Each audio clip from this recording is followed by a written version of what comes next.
Hoje o Sem Censura fala de adoção. Eu preciso de informações concretas, o que a gente faz se a gente quer adotar, mas última pergunta. Não sei para quem eu faço. Por que eles querem tanto mais meninas que meninos? São ideias que estão na nossa cultura de que a menina é mais fácil de ser educada, é mais calma, mais dócil. Lê do engano. Silvana, você também acha isso? Eu busquei uma menina. Na minha cabeça, há 19 anos atrás, a menina seria uma perfeição, sem problema, não subiria em árvore, não cairia, não teria maiores problemas, né? Seria lacinho no cabelo, quietinha, só que não é nada disso. E aí? E aí eu tenho uma menina normal que apronta todas e que faz tudo que qualquer outra menina faz. Juiz, não é um pouco porque os homens se sentem ameaçados com outro homem dentro de casa, não? Não sei. E que vai adotar o nome dele e vai ficar com a herança. Sei. Não tem uma coisa machista pra caramba nisso, não? Não sei. Tá bom. O que eu sei é que o importante é propiciar um encontro, porque a gente tem várias pessoas com várias dessas ideias, quero uma menina, quero só bebê, não quero isso, não quero aquilo, mas quando a gente propicia um encontro, por exemplo, temos um caso muito recente de um casal habilitado para adotar bebê sem problema de saúde. E aí, nessas estratégias para promover esses encontros, nós sugerimos que eles conhecessem um bebê com uma menina com microcefalia. Eles pensaram e foram. Bateram o olho nela e falaram, é nossa filha. E ela é Alice, já está adotada por eles. E esse desenvolvimento que foi falado aqui, né, nós tivemos recentemente um evento que eles participaram, e eles falaram, olha, ela não mexia, não abria os dedinhos, agora ela já abre, ela engasgava muito, agora não engasga, é o amor, né? É esse tratamento individualizado. Mas o que eles me falaram? E todas as pessoas que mudaram de perfil falaram, olha, o encontro foi fundamental. Tá. Então, eles fizeram questão, inclusive, depois de voltar à instituição de acolhimento, chamar toda a equipe e agradecer a eles por eles terem cuidado da filha deles durante 9 meses, durante os 9 meses que eles ainda não sabiam que ela era filha deles. Né? Então, nós temos pessoas habilitadas para bebê que adotam adolescentes, etc. Então, esse encontro que é fundamental. E a demora que foi falada aqui, a gente sempre brinca, olha, se você quiser adolescente, é hoje. Né? Porque, assim, não é a fila da adoção que demora, né? Há filas diferentes, a fila é de acordo com o perfil. Então, a pessoa, quando vai lá, preenche a fichinha, que eu também não gosto muito dessa ficha, do perfil, a maioria das pessoas desabilitadas está na mesma fila, que é a do bebê, sem problema de saúde, sem grupo de irmãos, e é a fila que demora muito. Mas, por exemplo, para adolescentes, nós não temos filas. Para grupos de irmãos, para problemas de saúde sérios, etc., enfim, para N perfis, nós não temos filas. Então, o que a gente precisa é dar a oportunidade. A pessoa tem todo o direito de permanecer firme no propósito de querer adotar um bebê. Não há problema nenhum nisso. Mas nós que trabalhamos, toda essa rede envolvida na proteção da criança e adolescente, nós temos que propiciar o encontro, dar oportunidade. Porque o que eu vi também de várias dessas pessoas que mudaram de perfil e adotaram então fora do perfil foi, poxa, quanto tempo eu perdi? Quanto tempo eu perdi naquele perfil sem conhecer? Enquanto isso, a criança está crescendo, elas crescem rápido pra caramba. Camila?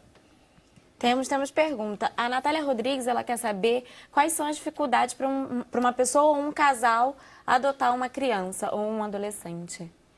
Eu não vejo dificuldade. Existe um procedimento a ser seguido. Essa pessoa tem que procurar uma vara da infância. Como foi falado aqui, não é ir direto a uma instituição de acolhimento, porque nas instituições de acolhimento nós não temos só nos abrigos, né? Não temos só crianças e adolescentes aptos a serem adotados. Nós temos ali aqueles que estão tendo um trabalho de reintegração familiar. Então, às vezes, a pessoa vai chegar lá, vai se apaixonar por uma criança ou adolescente, não está para adoção, está para reintegração familiar.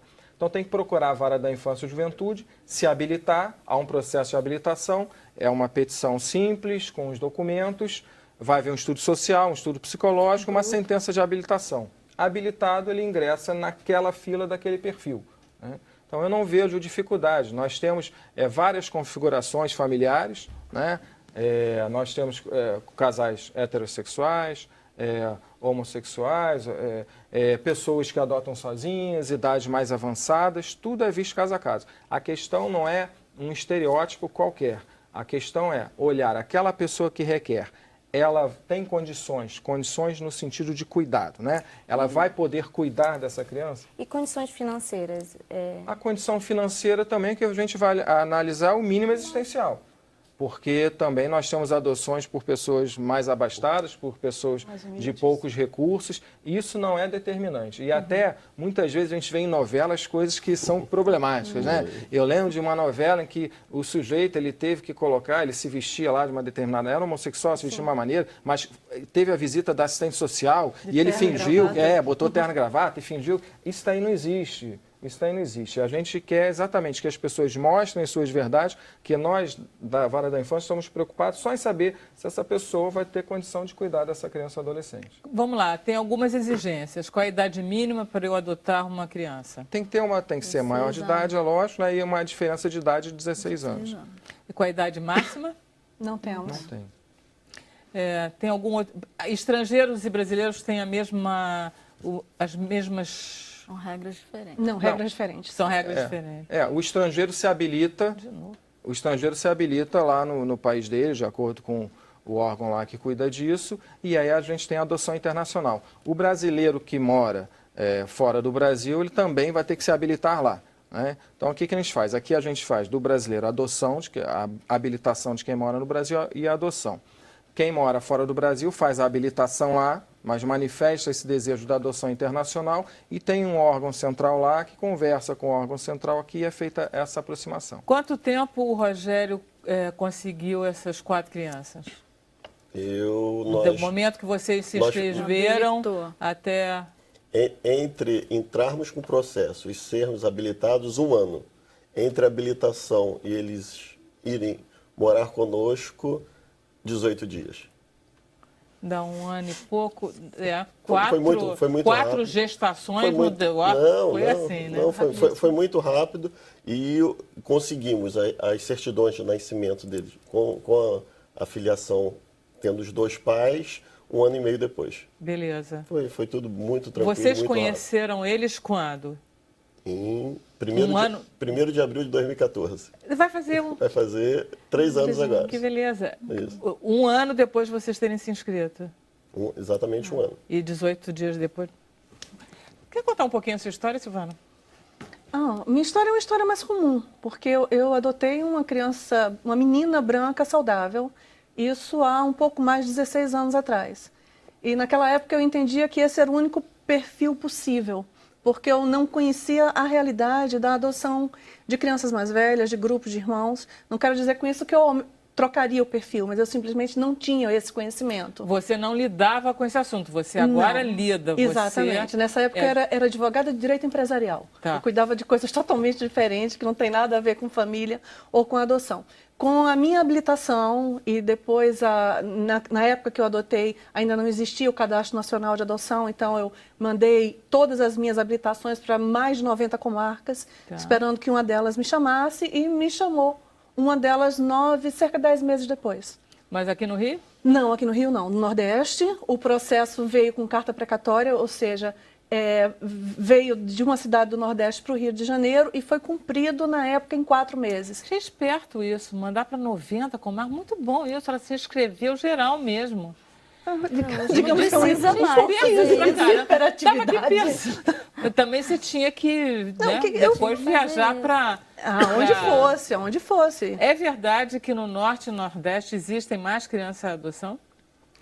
Do que no Não Sul? necessariamente. Não. Quando a gente olha pelo Cadastro Nacional, existem mais crianças no Sudeste do que no Nordeste. No Nordeste são poucas, exatamente. Até porque existe uma questão cultural, onde o processo de destituição do poder familiar no Nordeste, ele demora mais a ser ajuizado. Então, aqui no Sudeste, as coisas são mais rápidas, mais céleres, até porque existe um aparato, né, do judiciário um pouco mais eficiente do que existe no Nordeste. Eu imagino que a situação do Norte, Amazonas, por exemplo, eu não sei como é que são as varas da infância do Amazonas, mas deve ser uma dificuldade, assim, grande, né? Eu não tenho esses dados estatísticos para dizer, para afirmar que lá tem uma eficiência menor ou maior. Eu conheço vários juízes de infância do Brasil inteiro, todos igualmente muito dedicados, e não tem esses números para poder informar. Não, tudo bem.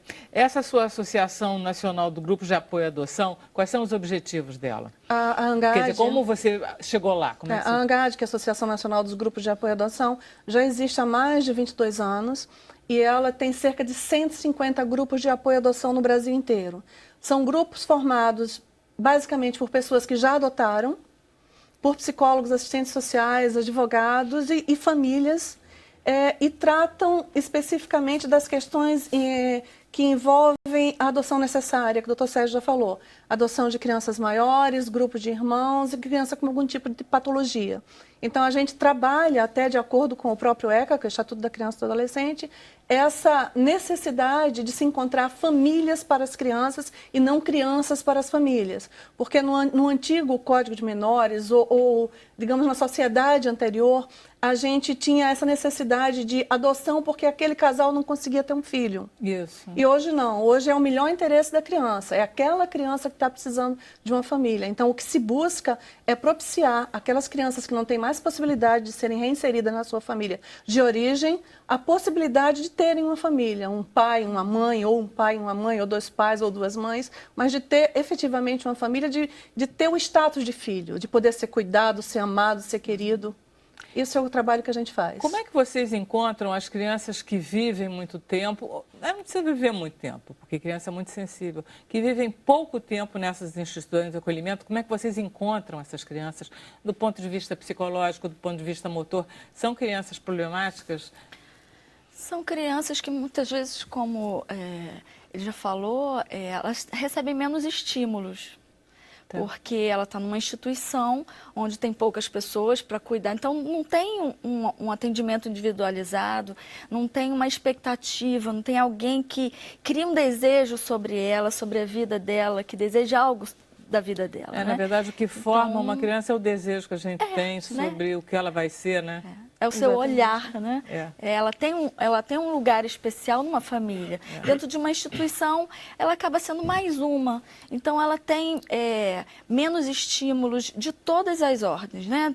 Tanto os estímulos motores, estímulos para desenvolver a parte intelectual e a parte emocional também. E social. Então, quando a criança é inserida numa nova família, você percebe rapidamente esse avanço. É como se a criança desabrochasse, né? Tivesse um novo nascimento. Né? Pois é, mas por que tantas crianças são devolvidas? Eu nunca entendi essa história de devolver. Eu nunca consegui devolver meus filhos. Por mais que eu pudesse ter vontade às vezes. Que história é essa de devolver a criança? Isso é uma história triste, terrível. A gente detesta também essa palavra usada assim, devolução, mas isso acontece, a gente está lá na vara da infância e de repente fala, doutor, a pessoa veio devolver aí, 3 irmãos. Me desculpe, isso não é um erro daqueles que entregaram as crianças, não? Sim, com certeza. Mas olha só, nós temos sempre que proteger as crianças. Elas estão agora num ambiente que as pessoas não as querem de forma alguma, e isso, né, com animosidade, etc. A gente coloca à disposição a equipe técnica. Nós tivemos um caso lá emblemático, 3 irmãos, e essa adotante começou a apresentar questões, a equipe técnica marcou, a nossa equipe técnica marcou, agendou, falou, deixa só passar o Natal, estava perto do Natal, deixa passar o Natal, vem aqui, vamos conversar e tal, para dar um suporte, acompanhamento psicológico, o que fosse necessário. E ela, antes do Natal, antes da data agendada, apesar de estar próxima, ela fez a comida que cada um dos 3 mais gostava, fez uma mochilinha e falou, vamos passear com a mamãe. E o passeio foi lá para a minha vara da infância e para deixar as crianças. 2 irmãos pequenininhos também, que um dia desses apareceram lá para devolver. Mas que variação é essa que entregou para essa degenerada criatura 3 crianças? Pois é, veja só. Isso daí nem sempre, e eu digo, nas mais das vezes, não é erro da equipe técnica. Nós estamos sempre lidando com o ser humano, né?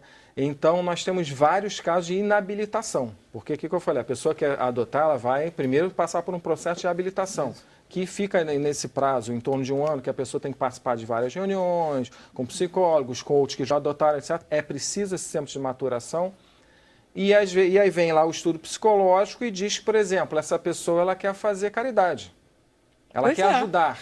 Ajudar Sim, mas aí... não é fundamento para adotar. Muito pelo contrário, eu diria. Essa pessoa, ela, olha, que agora os filhos já cresceram, saíram de casa, a casa ficou vazia, ela quer movimento na casa, ela quer alguém que cuide dela da velhice. Nada disso, nenhum desses motivos vai sustentar lá na frente quando surgirem as demandas naturais de qualquer criança e adolescente, quando cair da árvore, quebrar o braço, etc.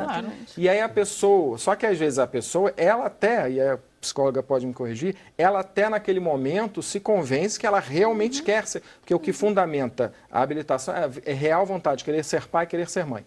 E de repente, em um determinado momento, ela tem essa, ela acha que ela quer e consegue passar isso para a equipe. E aí, só que depois ocorre uma questão qualquer, e o que foi, no caso dessa senhora, foi uma questão financeira, etc., e ela faz isso. Existe uma ação de responsabilidade civil, que em regra o Ministério Público propõe contra essas pessoas. Eu já condenei, já prolatei várias sentenças condenatórias nesse sentido, mas a criança a gente tem que proteger. Não, isso não tem a dúvida. E ele falou de 18 que não dias. Entreguem só, né? Era essa a ideia. Pode falar. Existem duas situações no processo de habilitação e de adoção que são muito importantes e as pessoas, naquela ânsia de querer ter o filho, tentam pular essas etapas. Uma, as reuniões dos grupos de adoção, né, preliminares, em que as pessoas tenham total conhecimento de outras situações e depois... São grupos oficiais que são propiciados pela... São os grupos que a ANGAAD coordena nacionalmente e que nas nossas comarcas aqui nós temos vários. Né? Grupos institucionais. Institucionais, como eu quero saber, e que existe um número de reuniões mínimo para a participação. Claro. As pessoas veem isso como uma necessidade, enquanto isso é um grande direito que os adotantes têm. E outro é o estágio de convivência. A partir do momento que a gente conhece as crianças, a gente ter certeza que são os nossos filhos, parece que a gente quer o mais rápido que eles fiquem conosco. Mas às vezes precisa ter essa maturação. Né? Não há necessidade, o estágio de convivência não precisa ser de uma semana, pode ser de 1 mês, 2 meses, 3 meses. Então as pessoas, às vezes, pulam essa etapa e chegam a algumas questões que não estavam internamente resolvidas. Precipitam. Vocês com prática, vocês não conseguem... É difícil dizer isso, eu estou sendo muito cruel. É difícil discernir as pessoas que realmente têm condições de enfrentar, não, muito né? Difícil. Muito A difícil. gente não tem, né? Ninguém é habilitado para ser pai ou mãe biológico. É né? aquela situação profissional que todos somos amadores, né? Não tem... Mas a gente sabe, por exemplo, num grupo de apoio à adoção, a gente sabe quando a pessoa tem interesse ou não. A pessoa que tem interesse está ouvindo, está participando. A que não tem interesse geralmente está com o telefone no final da sala. Só esperando. Quero meu filho e eu vou fazer do meu jeito. Terminando de dar o horário para a gente entregar a presença obrigatória para ir embora. Então, aquela pessoa não tem o mínimo interesse em desenvolver o que a gente está falando. O que é uma criança acolhida, o que é uma criança abandonada, o que é uma criança com aquele passado todo que a gente tem que encarar. Então, as pessoas acham que é obrigação, quando não é obrigação. É uma parte da formação, da conscientização de como ser pai e mãe. Porque a gente tem que entender que muitas vezes, vamos falar na maior parte das vezes, os casais, os pretendentes à adoção, eles ficam muito tempo esperando um filho. Né? Eles passam por aquela etapa de desejar o filho biológico não vem, eles se convencem, tem que viver o luto pelo filho biológico que não pôde vir, né? Aí pensam na adoção, e aí é interessante que aí eles começam a pensar assim, não, então vamos estruturar a vida, como se eles já estavam querendo um filho biológico, a vida já estava estruturada para ter um filho, né?